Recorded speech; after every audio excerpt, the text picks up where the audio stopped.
Parce que le sport m'a donné cette éducation. Je suis parti d'une cour de ferme et j'ai pu faire le tour du monde. Donc j'aimerais faire profiter de mon éducation à d'autres, surtout dans un moment où éduquer n'est pas toujours facile. J'attends simplement qu'on puisse donner un cadre qui facilitera, quels que soient les publics auxquels on s'adresse, une accessibilité.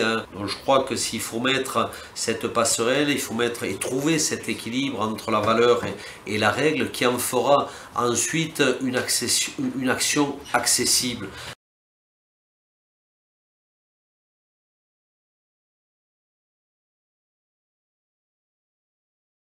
Parce que je pense que les valeurs du sport sont des valeurs fondamentalement convivialistes.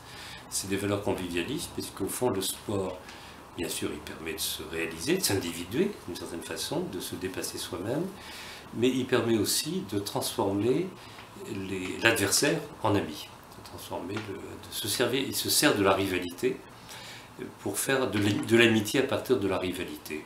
Le convivialisme, je crois que c'est ça fondamentalement, sa doctrine de base. Transformer la rivalité en amitié et en s'opposant sans se massacrer.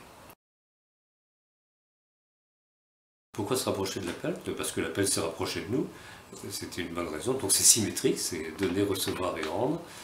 Et je crois qu'il n'y a pas de hasard. Il me semble que les valeurs de l'appel, ces valeurs d'éducation par le sport, sont fondamentalement les valeurs du convivialisme pour les raisons qu'on vient de dire, puisque l'éducation par le sport, c'est l'apprentissage du devenir humain, l'apprentissage d'une réussite en tant qu'être humain.